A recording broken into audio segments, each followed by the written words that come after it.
বন্ধুর আইবুড়ো ভাতের ব্লগ তো তোমরা দেখেই নিয়েছো। তো চলো বন্ধুর আইবুড়ো ভাতে কী খেলাম সেটা তোমাদের সাথে শেয়ার করি। তো ফার্স্টেই তো এখানে আলু ভাজা দিয়ে দিয়েছে, তারপরেই এখানে দেখো প্লেন রাইস, আর তারপরে হয়েছিল কিন্তু মাছের মাথা দিয়ে ডাল। এটা আমি ফার্স্ট টাইম খেলাম, হয়তো ভীষণ ভালো হয়েছিল। আমি তো দুবার নিয়েছিলাম, খুব টেস্টি হয়েছিল, আমার তো খুব ভালো লেগেছে। আর এই ডালটা ভেটকি মাছের মাথা দিয়েই হয়তো বানানো হয়েছিল, যেটা আমার খেয়ে মনে হলো। তো আমি একটু আলু ভাজা দিয়ে আর ডাল মেখে খেয়ে নিয়েছি। তারপরেই কিন্তু দেখো বাঁধাকপি, আলু আর মটরশুঁটির একটা তরকারি হয়েছিল, কিন্তু তরকারিটা একটু ঝাল হয়ে গিয়েছিল, তাই আমি খুব একটা ভালোভাবে খেতে পারিনি। কিছু করার নেই, একটু আধটু ঝাল তো সবাই খায়, কি আর করা যাবে। তো এখানে মিক্স ভেজ হয়েছিল, যেটা আমি আর নিইনি, এটা মা নিয়েছিল, তো মায়ের কাছেই তোমাদেরকে একটু দেখিয়ে দিলাম।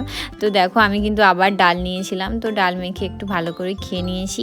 আর তারপরেই কিন্তু ভেটকি মাছ দিয়ে দিয়েছে। সেদিন কিন্তু ভেটকি মাছ হয়েছিল, একদম সিম্পল একটা ঝোল মতো রান্না হয়েছিল, খুব ভালো হয়েছিল রান্নাটা।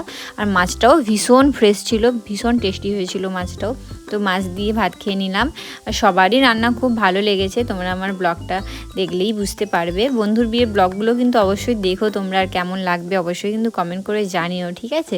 তো তারপরেই কিন্তু চাটনি হয়েছিল, তারপরে হয়েছিল পাঁপড়, আর হয়েছিল পায়েস। আইবুড়ো ভাত মানে তো পায়েস থাকতেই হবে, একদম শুভ কাজ।